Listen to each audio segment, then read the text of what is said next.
Hi, welcome you to Learn English. லாஸ்ட்டாக publish பண்ண 2 வீடியோஸ்க்கு முன்னாடி குட் பி எப்படிலாம் யூஸ் பண்ணணும் அப்படின்னு எக்ஸ்பிளைன் பண்ணியிருந்தேன் ஒரு வீடியோவில். குட் பி ரொம்ப முக்கியம், இங்கிலீஷில் பேசுகிறப்ப கண்டிப்பாக யூஸ் பண்ணுவோம். இந்த வீடியோவில் would have, should have எப்படி யூஸ் பண்ணுறது அப்படின்னு பார்க்கலாம். would have அப்படின்னா இருந்திருக்கலாம், should have அப்படின்னா இருந்திருக்க வேண்டும் அப்படின்னு அர்த்தம். நல்லா அண்டர்ஸ்டாண்ட் பண்ணிக்கிறணும். தமிழ் வார்த்தைகளில் கொஞ்சம் டிஃப்ரென்ஸ் இருக்கும். அதாவது would have இருந்திருக்கலாம், should have இருந்திருக்க வேண்டும். ஆனால் could be அப்படின்னா இருக்க முடியும், இருக்கக்கூடும், இருக்கலாம் அப்படின்னு அர்த்தம்.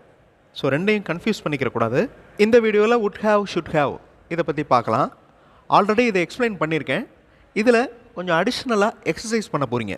அதாவது would have, should have apply பண்ணி எக்ஸசைஸ் பண்ண போகிறீங்க.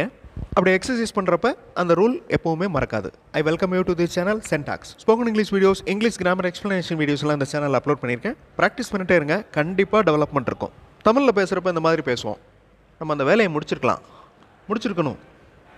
பட் 2 சென்டென்சஸ்லையுமே அந்த வேலை முடிக்கலை அப்படின்னு அர்த்தம்.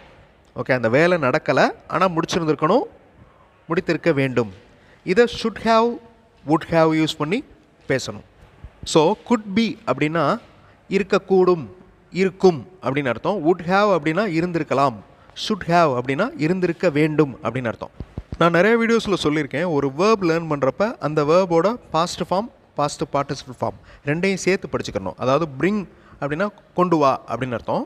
அதனுடைய past form brought, past participle brought, take, took, taken. So அந்த பாஸ்ட் பார்ட்டிசிபிள் அந்த வார்த்தைகளை நம்ம இந்த should have, would have, could be இதிலெல்லாம் யூஸ் பண்ணுவோம். I would have gone with him, நான் அவருடன் போயிருந்திருக்கலாம். ஓகே, ஆனால் உண்மையிலே போகலைன்னு அர்த்தம். ஓகே, போயிருந்திருக்கலாம் அப்படின்னு சொல்கிறதுக்கு இந்த would have யூஸ் பண்ணலாம். இந்த have ஃபாலோ பண்ணுற verb கண்டிப்பாக பாஸ்ட் பார்ட்டிசிபிள் இருக்கணும். அதை எப்போவுமே மறக்கக்கூடாது. அது ஒரு முக்கியமான grammar rule. should have use பண்ணோன்னா, would have யூஸ் பண்ணோன்னா போயிருக்கலாம்.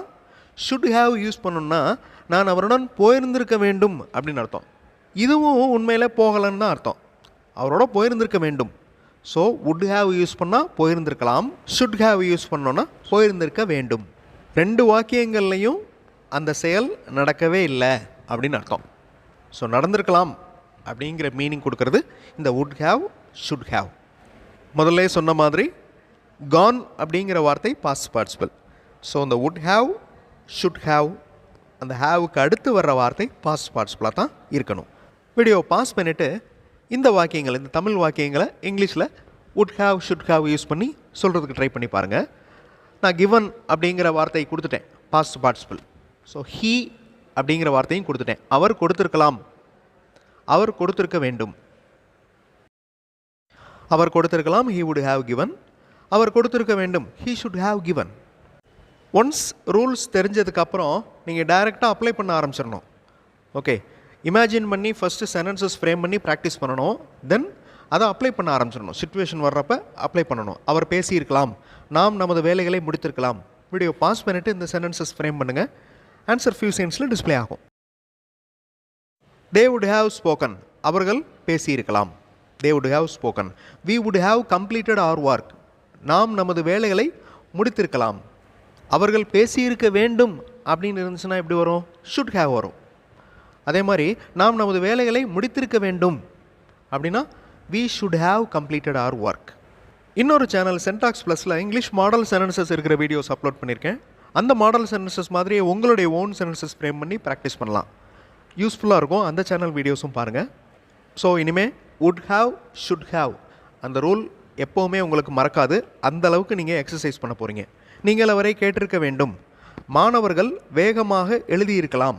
இந்த 2 வாக்கியங்கள்லையும் எந்த வாக்கியத்தில் would have வரும், எந்த வாக்கியத்தில் should have வரும் அப்படிங்கிறத யோசித்து அப்ளை பண்ணுங்கள். கண்டிப்பாக உங்களால் ட்ரான்ஸ்லேட் பண்ண முடியும்.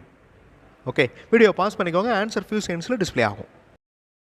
நீங்கள் அவரை கேட்டிருக்க வேண்டும், you should have asked him, நீங்கள் அவர்கிட்ட கேட்டிருக்கணும். ஓகே, மாணவர்கள் வேகமாக எழுதியிருக்கலாம், ஆனால் எழுதலைன்னு அர்த்தம். Okay, students would have written fast, students would have written fast. இந்த ஃபாஸ்ட் அப்படிங்கிற வார்த்தை அதில் இல்லை, நீங்கள் திருத்தி வாசிக்கோங்க. அகைன் வீடியோ பாஸ் பண்ணிடுங்க. பாஸ் பண்ணிவிட்டு இந்த தமிழ் வாக்கியங்களில் இங்கிலீஷில் சொல்கிறதுக்கு ட்ரை பண்ணுங்கள். would have எங்கே வரும், should have எங்கே வரும் அப்படிங்கிறத பார்த்து அப்ளை பண்ணுங்கள். கண்டிப்பாக உங்களால் ட்ரான்ஸ்லேட் பண்ண முடியும். ஓகே, அந்த ரூல் இப்போ உங்களுக்கு நல்லா தெரியுது.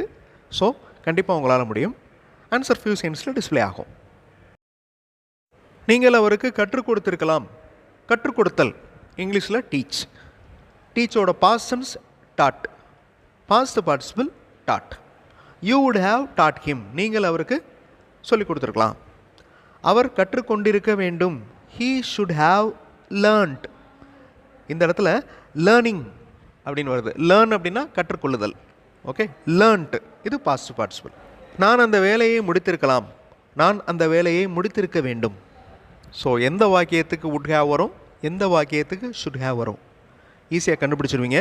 ட்ரான்ஸ்லேட் பண்ணுங்கள். வீடியோ பாஸ் பண்ணிட்டு ட்ரான்ஸ்லேட் பண்ணுங்கள். ஆன்சர் ஃபியூ செகண்ட்ஸில் டிஸ்பிளே ஆகும். நான் அந்த வேலையை முடித்திருக்கலாம். I would have completed that work. நான் அந்த வேலையை முடித்திருக்க வேண்டும். I should have completed that work. ரெண்டுமே செய்யலைன்னு அர்த்தம், வேலையை முடிக்கலை அப்படின்னு அர்த்தம். ஸோ முடிச்சிருக்கலாம், முடிச்சிருக்கணும் அப்படின்னு பேசுகிறோம். அதுக்கு would have should have use பண்ணுறோம். நாம் அந்த மீட்டிங் பற்றி சொல்லி இருந்திருக்கலாம். அவர்கள் அந்த வேலையை தள்ளி வைத்திருக்க வேண்டும். வீடியோ பாஸ் பண்ணிவிட்டு அந்த வேலையை குறிக்கும் வார்த்தைகள், அதாவது சொல்லி இருந்திருக்கலாம், ஓகே, தள்ளி வைத்திருக்க வேண்டும். இதுக்கு அந்த ப்ராப்பரான வேர்ப், கரெக்டான வேர்ப் கண்டுபிடிங்க. அந்த வேர்போட பாஸ்ட் பார்ட்டிசிபிள் கண்டுபிடிங்க. Then would have should have எங்கே வரும் அப்படிங்கிறத அப்ளை பண்ணுங்கள். வீடியோ பாஸ் பண்ணிவிட்டு ஆன்சர் கண்டுபிடிங்க. ஆன்சர் ஃபியூ செகண்ட்ஸில் டிஸ்பிளே ஆகும். நாம் அந்த மீட்டிங் பற்றி சொல்லி இருந்திருக்கலாம். We would have told about the meeting. சொல்கிறது, ஓகே, அடுத்தவங்ககிட்ட சொல்கிறதுக்கு டெல், அதனுடைய பாஸ்ட் பார்ட்டிசிபிள் டோல்டு. சாதாரணமாக நம்மளாக பேசுகிறதுக்கு சே அப்படி சொல்லிக்கலாம். அடுத்தவங்ககிட்ட சொல்லணும் அப்படின்னா டெல் யூஸ் பண்ணணும். அவர்கள் அந்த வேலையை தள்ளி வைத்திருக்க வேண்டும். They should have postponed that work. இந்த போஸ்ட்போன் அப்படிங்கிறது தள்ளி வைக்கிறது. ஸோ அந்த வேர்ப் ரொம்ப இம்பார்ட்டண்ட், கரெக்டான வேர்ப். இப்போ நீங்கள் ஒரு நாள் தங்கி இருந்திருக்கலாம். ஸோ தங்குதல் அப்படிங்கிறத உடனே உங்களுக்கு அந்த வேர்ப் ஞாபகத்துக்கு வரணும், ஸ்டே அப்படின்னு. அந்த ஸ்டேயோட past participle stayed. So would have should have, இருந்திருக்கலாம், இருந்திருக்க வேண்டும். இந்த ரெண்டு வார்த்தைகளையும் யூஸ் பண்ணி ஒரு சென்டென்ஸ் ஃப்ரேம் பண்ணோன்னா அந்த வேலை செய்யவில்லை அப்படின்னு அர்த்தம். செஞ்சிருக்கலாம், செஞ்சிருக்க வேண்டும் அப்படிங்கிற அர்த்தம். இதுவே குட் ஹாவ் அப்படின்னு ஒரு ஃப்ரேஸ் இருக்குது. அதை இன்னொரு வீடியோவில் நான் எக்ஸ்பிளைன் பண்ணுறேன். அதுக்கு முன்னாடி குட் பி, வுட் பி, அதாவது இருக்க முடியும், இருக்கக்கூடும், இருக்கலாம். ஸோ ரெண்டையும் கன்ஃபியூஸ் பண்ணிக்கிறாமல் கரெக்டாக அர்த்தத்தை புரிஞ்சு நீங்கள் அப்ளை பண்ணணும். அடுத்த வீடியோவில் இன்னொரு இன்ட்ரெஸ்டிங்கான கிராமர் எக்ஸ்ப்ளனேஷன், இன்ட்ரெஸ்டிங்கான இங்கிலீஷ் ஸ்கில்லை டெவலப் பண்ணுற மாதிரி கிராமர் எக்ஸசைஸோடு பார்க்கலாம். தேங்க்ஸ் ஃபார் வாட்சிங் and thanks for your valuable comments.